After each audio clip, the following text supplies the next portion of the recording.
Hi, I'm Amit Katwala from Wired Magazine and welcome to Spotlight. This is the last episode in the EA series that connects you to the games you love and the people who make them. Leading up to EA Play Live on July 22nd, EA have invited me to this discussion about FIFA 22. We're going to be talking about the next-gen tech that they're using to make football even more realistic. What a game we have in store for you today. The hype has been building all week and the fans are pouring into the stadium. The tension palpable. Stay with us. We'll have all the action for you live right here on EA TV. We've got a great panel of developers from FIFA here to join us today. Please introduce yourselves and your history with FIFA. Hi everyone, I'm Sam Rivera. I'm the lead gameplay producer and I've been at EA for 12 years. I can tell you I'm a very passionate FIFA player. I obviously play the game a lot at work, but also for fun at home. And probably my biggest achievement in FUT was to reach Division 1 in Rivals. However, I got relegated. It didn't last for too long. But still, it's something that I enjoy a lot, just playing the game. And hi, I am Sean Pejic. I'm a gameplay producer also on FIFA. I've been working at EA and on FIFA for just over 9 years now. Before I joined EA and when I was younger and much fitter, I was a professional football player in England, Wales and North America. So I'm very passionate about football and obviously FIFA. So again, like everybody here, I'm super excited to talk to you about gameplay in FIFA 22 today. I'm Kancho Daskov, the gameplay director for FIFA 22. I've been at EA for 14 years, and I absolutely love football. Aside from that, I'm really into the skillful side of things. One of my side hobbies is called freestyle football, so I love juggling the ball, doing all sorts of tricks. I've worked on all of the skill moves in the game. That's one of my biggest passions. Hi, I'm Gabe Zaro. I am the community manager, global engagement for FIFA, and I come originally from Brazil, so football is kind of a religion for us. Played FIFA for most of my life, and I can say that my biggest achievement on FIFA 21 was to get Elite 3, also Division 1. Really, really great to meet you all. Now, I think like all of you, I've been playing FIFA for most of my life, and I was really excited for the next-gen version to come out. When I reviewed FIFA 21, there was a lot of room to grow within the game in the next gen. So I'm really interested to hear about the work you guys have been doing to improve the game year on year and how next gen tech is changing FIFA 22. Now, one of the big changes that you've made for FIFA 22 on next gen is HyperMotion, which is going to make football and FIFA feel way more realistic. But can you tell me a bit about it? What exactly is HyperMotion, Sam? HyperMotion is a next-gen exclusive technology powered by real football that brings gameplay to the next level of realism. HyperMotion integrates advanced 11 versus 11 mocap and machine learning for the first time to create the most authentic, responsive, and fluid experience on the pitch. So what does that mean exactly? What's this 11v11 mocap you're talking about, and how does machine learning kind of come into that? In the past, we used to capture animation in a mocap studio through an optical way of doing it. And we used to have maybe 1, 2, 3 players, and we would tell them, go to this direction, kick the ball in this direction. So advanced 11 versus 11 motion capture. XN Suits allows us to, for the first time, capture 22 professional footballers playing on the pitch. In other words, the data from these players in the real football environment, it's where it's powering the motion of players and teams in FIFA 22. So what does the machine learning algorithm do with all that data? How does it take all that data from that match and all the other data that you have and apply it to the animations that are used in FIFA 22? Our cutting-edge and proprietary machine learning algorithm learns from over 8.7 million frames from the advanced 11 versus 11 mocap, and then in real time creates animation. This animation creates more organic and fluid motion in a different set of scenarios in the game. So what you're going to see is players alternating between different, like let's say a short step and then a longer step to properly get into the position where he can kick the ball for either a pass or shot or just a ball control. And that just makes things look and feel more like football. Motion is more fluid because players in real life, they adjust their cadence, they look at the ball, they position their bodies to get there, to get to the ball. And that's what you see with this new machine learning technology that we have in the game in FIFA 22.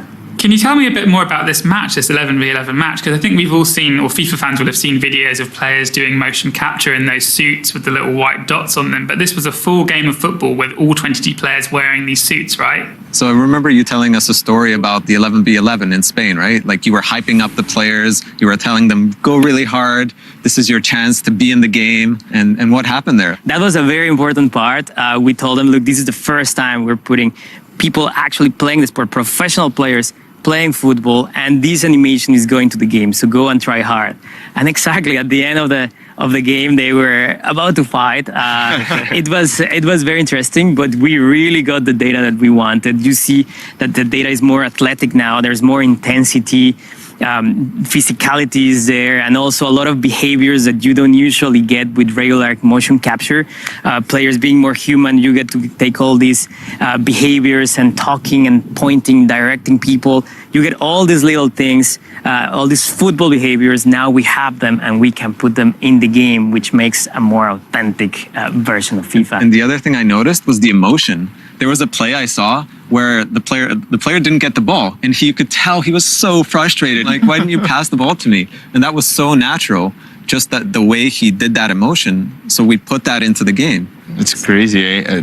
When you have one person in the studio, so many cameras on this one person, it's hard to be as natural as with 22 people in one pitch, right? So exactly.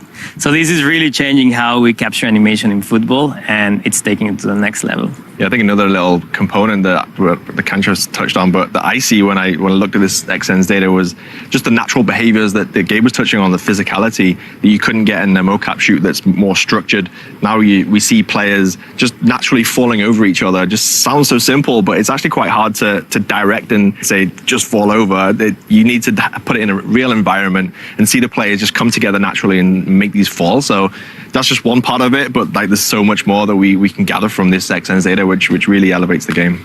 So it sounds like these new next-gen consoles have really opened up the ability to use machine learning and use these new technologies to make the game more realistic. Cancho, can you tell me a bit more about the 11v11 game and what exactly motion capture is adding to FIFA 22 here? Yeah, so the data captured from this advanced 11v11 mocap shoot actually has resulted in over 4,000 new animations added to the game. And just to give you an idea, that's 3 times more animations than we added last year.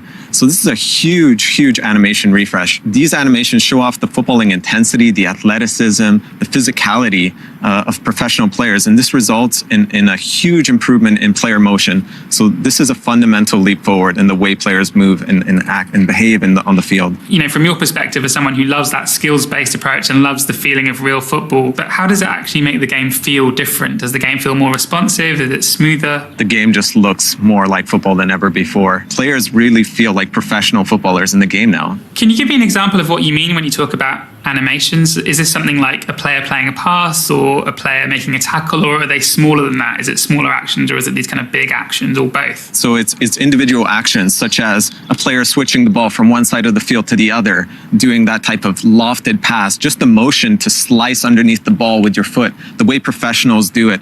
It's quite unique just to see that motion play out and follow the ball as it's flying through the air. So these kind of moments in the game really make the game, they make it feel more football because you have the professional players actually doing these actions in a match. Will that differ depending on how good the player is? Like, will Lionel Messi approach the ball differently to a League 2 player or, you know, a player from a lower division in FIFA? There's definitely some personality in terms of how we calculate how well the player can get into the ball, how fast. There's multiple systems that combine to give you that fluidity. Messi will be a little bit faster to get to the ball. However, here is more not necessarily about the personality, it's just about knowing how you need to get to the ball. So when you put all the systems together, then yes, players like Messi, players like Ronaldo, they have a better sense of how to shield, how to position their body so you can get away from the defender. Obviously, football isn't just about individuals, right? It's also about teams and tactics. And there's new features called team intelligence, so we're adding more team intelligence to FIFA 22. Sean, can you tell me a bit more about that, please? It's driven by the power of the new generation of consoles. Tactical AI creates deeper intelligence for all 22 players on the pitch. This starts with the attacking side of things. Now in the attack, Each of these players can have up to 6 times more decisions per second than ever before. So now the attacking runs are much more intelligent, and also the build-up play and the chance creation, the players make much more supported runs, which improves the level of tactics. Also, the defensive side of things is a big improvement too for tactical AI. This was completely rewritten this year. So now the defensive side of the positioning team do more zonal marking and defend as a unit. It looks like a real game when you're watching it on TV. Like, teams nowadays play very tactical, very structured formation. So we wanted to get that feeling across into FIFA 22. You always tell me, keep your shape, don't get out of position, even when we're playing together, right? Yeah. That's the most important thing. That's what I noticed in FIFA 22.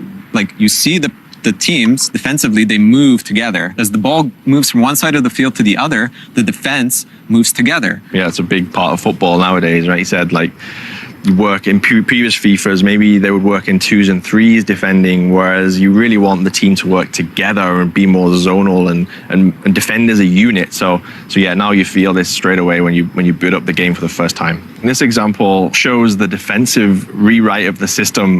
You can see the back four working in a unit and as a zonal marking to really work together. From when the ball switches from one side of the pitch to the other side, they shift together as a team to really work as a unit and defend that space. We analyze a lot of professional football just to see how teams retain their shape when they are defending, when they move up the field. And that's what you are seeing in the game now, which just gives you that feeling of more authentic experience. And actually in FIFA 22, you can tweak your attacking tactics so they're different depending on whereabouts on the pitch you are, right, Sean? Yeah, of course. Yeah, you kind of nailed it with that one. In the attacking tactics, you can set your tactics in both chance creation and build-up play, which in other words means that if you have the ball in your defensive half of the pitch, you can set your tactics to play one way, possession football, for example, but then when you play in the attacking side of the pitch, you can change to completely different tactics. So gives the user and everyone more control to adjust your tactics and customize how you want to play. This is a very important feature, especially for those that play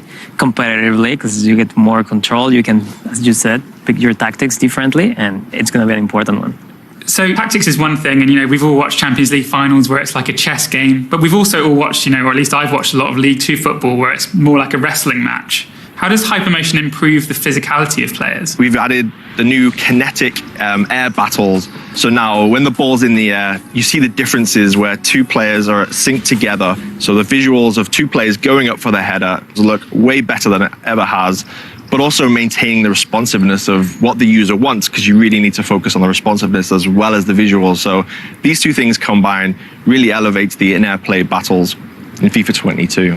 Yeah, and the thing about the new headers, right? It's we're using the two-player interaction technology. So now, as you said, we're syncing up two players going up for the ball. So when they collide, it actually looks really natural the way they stumble or fall after that collision. It's not like individual objects hitting each other. This is like two players really going up and battling for the ball. So two players could be running side by side, jumping up for the ball. They could be backpedaling. One guy could be running in a certain direction, the other guy in the opposite direction. But the point is that they go up together. You're going to feel that physicality now. There's a bunch of different areas of FIFA that are being touched by this HyperMotion technology. And another one, Cantor, is ball control, which has really benefited from these extra animations. Player's first touch is so important in today's modern game, and HyperMotion gives us such a huge animation refresh that now we're able to control the ball more fluidly than ever before. And the way we're doing that is by adding new multi-touch animations, and that's the key. These animations are longer and they have multiple touches, which allows you to bring down a ball off the chest and onto your foot in one fluid motion. So with the longer animations, you're able to take the ball off your thigh, cushion it, and turn quickly away from your opponent. You're going to feel these new animations, especially in controlling air balls. So anytime the ball is in the air or bouncing, you're going to take that quick touch off your thigh or off your chest, turn fluidly with that second touch into the direction that you want to go in. We're calling this feature composed ball control because the players are way more natural at taking that first touch and transitioning to the second one. I think at the very start of this clip, you can see a multi-touch trap, if I'm not mistaken, where he's shielding the defender. Comes off his thigh, it lands nicely in front of him to then move forward. And yeah, that part of, to me, looks great. Yeah, and the thing is, it's not just the visual improvement. It actually allows the players to control the ball quicker. So one touch off the chest, setting it up for one touch with the foot, and that's it, you're off. It's not like in previous FIFAs where sometimes you take the ball off the chest, it bounces awkwardly and you have to like adjust. It's way more responsive now because it's literally one touch, two touch, and you're off. And that's so important, right? Because on a competitive level on FIFA, you see that the best players, they're just trying to adjust for the best shot or the best pass. Yeah, and like in professional footballers, also as well as Kancho saying the realism in FIFA, from an authentic point of view, it's all about the first touch. Like when you coached as a kid or up until whatever level you play at, always focus on the first touch, getting the ball out of your feet, 1-2 touches, and then you're away. And having all of these additional animations, there's over 400 new animations for controlling the ball just due to HyperMotion. And this is just bringing a whole new level of realism to the game that allow players to turn quickly away from their opponents. And just to add to that, in the past, we used to prioritize shorter animations to keep the game as responsive as possible. However, now this technology, as Kancho mentioned, allows us to have longer animations with more than one touch on each animation, which result in better visual quality, but we still have that ability to transition out of that animation at any time into something else if the situation changes. Let's say there's a defender coming and in the middle of a trap that is very long, I need to go in a different direction and we can transition out. So now we have the best of both worlds, responsiveness and good visuals in the game. And I just have to say that out of all of the new animations in the game that we got from HyperMotion, these are the ones that really stand out to me. One of the other things that really makes the game feel like real football is the stuff that goes on off the ball. You know, you've made real efforts to humanize the players and to make them not just stand there like mannequins when they're not doing anything, but to look and behave and act like real players would on the pitch. So when we analyzed the 11v11 advanced mocap, we actually noticed the players are communicating all the time. I'm saying, man on, go here, I'm offering support.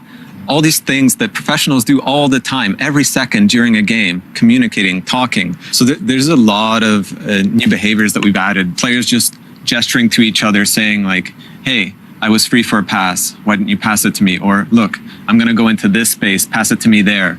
Or look, watch out who's behind you.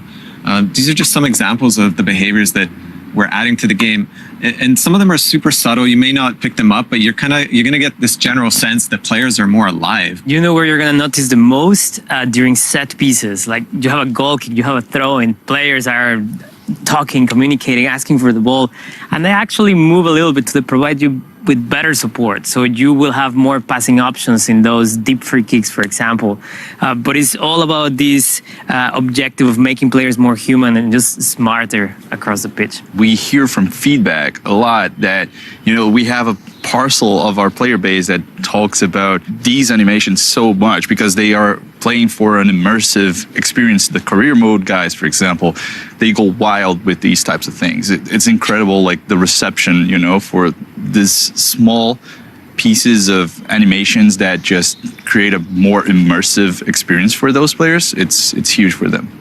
And the other thing you'll notice about this clip is the way Haaland runs. We have a star-specific locomotion for Erling Haaland. He is a big-time player. He's a young superstar, and the way he runs is so unique. He's kind of got this like a little bit of a hunch in his posture and big strides. So to represent that power and uniqueness of his running style, we've got his running style in the game now. And the beautiful part of this is their upper body layer animations, meaning they don't hinder responsiveness. You can do whatever you want on the controller. These are just layers on top. And also to add a little bit extra from my experience, when this thing came into the game when we played it a couple of weeks ago, it actually makes you think about the game and play it a little bit differently because now I might see a player off the ball calling for the ball. I'm like, oh, maybe I should like think about passing to this guy, or you know, it just changes the way you think and play the game a little bit because you see these off-ball players doing these gestures and being more football. So all this combined just elevates the way you play FIFA and gameplay. Yeah, so the animations actually go to pretty much every area of the game. You see goalkeeper, you see the two-player headers, you see passes, shots, ball control, pretty much everywhere, all these humanization gestures.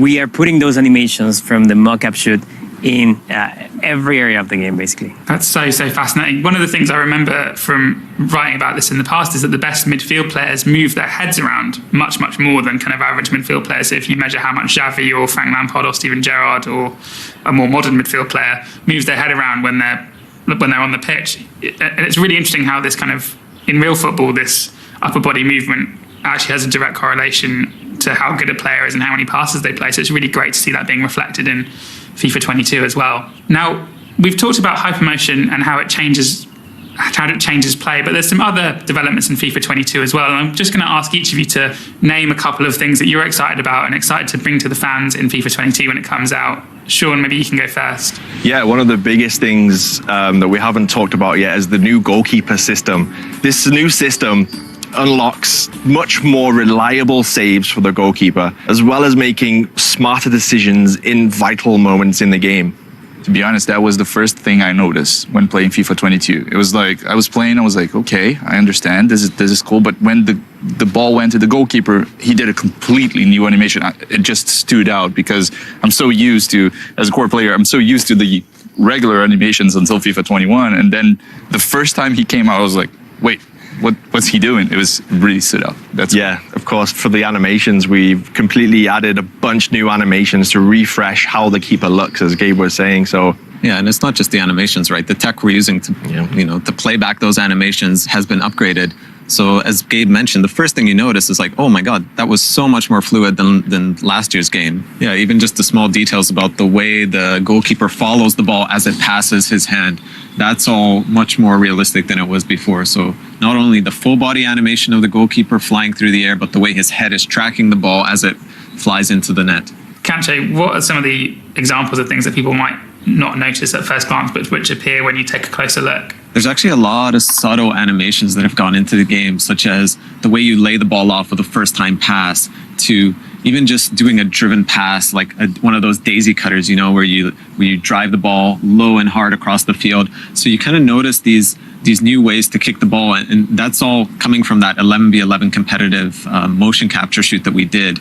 We're calling this feature Full Team Authentic Motion because it's all about all those little bits of animation that we're sprinkling into the game, thousands and thousands of it, and it just brings the characters more to life. I'm amazed by the depth you guys have gone to as well, because it's not just the player animations that have been refreshed, but you've really kind of reworked the way the actual ball works, right? Yeah, that's actually a big one. It's a game-changing feature. So what we're doing in FIFA 22 is we're importing real-world ball data into the game to create the next level of realism in terms of how the ball moves.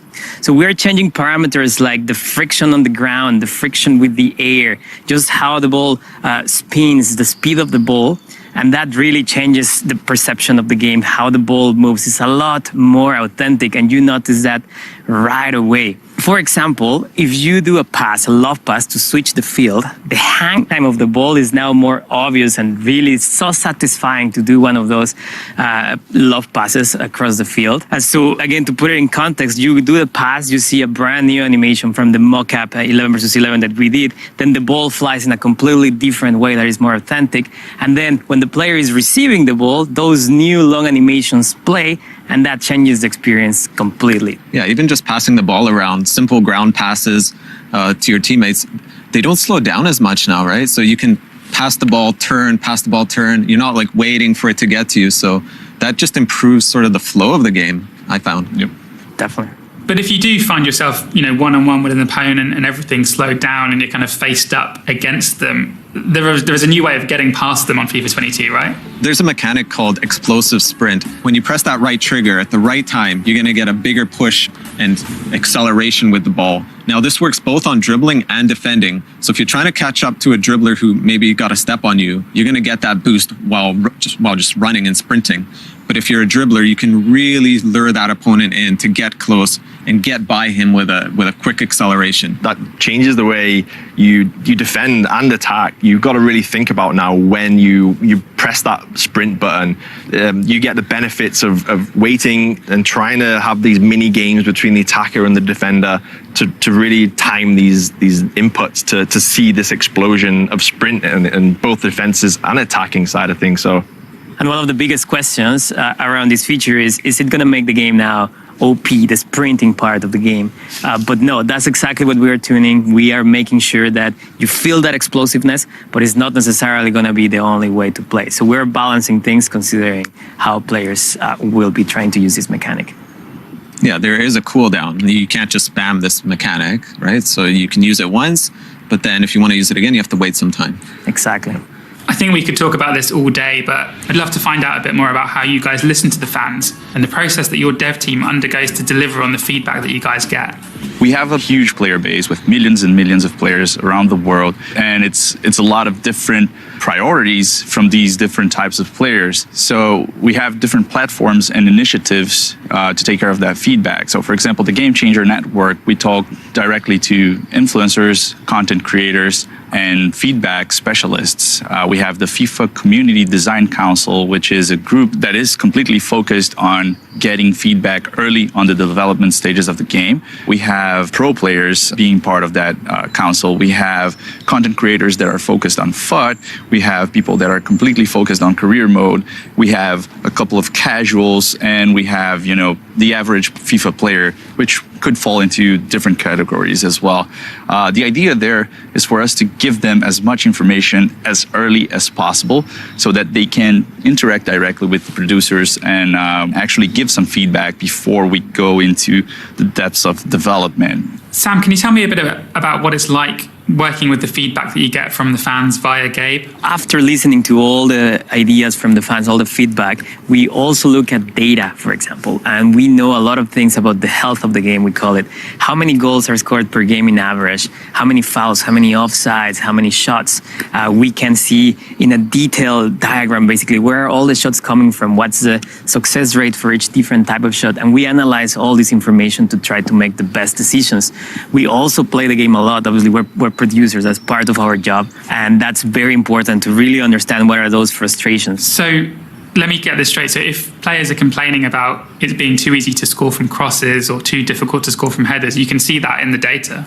We can, and we also set targets sometimes based on how we want the game to play. So if we think there's too many goals from crosses and we feel like maybe there's not enough skill needed to score on a cross because you just need to go to the wing and then cross it, then we try to design systems, design the game maybe in a two-player header situation. How can we get the best outcome that creates a balanced game? How much does the game change from the first release to by the time the next game comes out, and how quickly players kind of find the easy ways to score? Is it within a week of release? Is it within a day of release where you see, actually there's too many goals being scored from crosses or too many goals being scored from headers? A lot of the bugs that we find require millions of players competing online. So sometimes it takes months for the community to really discover certain things in the game, and we're there. We're playing every weekend. We are monitoring and we are talking to people to get the feedback right away and act right away. That's really fascinating stuff. It's so great to hear about how you guys are reacting to feedback. All right, that's just about all we've got time for, but this has been so fascinating. Thank you so much to the guys from FIFA for answering our questions, and thank you to the fans for watching in and listening. Before we go, Gabe's got a few dates for your diary to look out for if you're interested in more about FIFA 22. Yeah, for sure. So make sure to stay tuned, as we will be releasing a lot of different pitch notes articles that have deep dives on gameplay and all of the modes that we have on FIFA 22. And make sure to check out our Top Bins streams that happen every Friday on our Twitch channel, where we will have these guys as guests. We will have art directors, all sorts of good people that work on the game to let you get more information and the inside scoop on everything FIFA 22 related. Can I add something, Gabe? Yes, please. Definitely check out the gameplay pitch notes. There's a lot of features that we don't get to cover here in this interview, but there's a lot of depth. A lot of those features are coming directly from the feedback from the community, and we're trying to create the best experience for everyone. All right, that's it for the Spotlight series. For more information, check out EA.com and make sure to follow EA on Twitter. And you won't want to miss EA Play Live at 10 a.m. PST on July 22nd for more about FIFA 22. I've been Amit Katwala from Wired, and this has been Spotlight. Thank you so much for watching.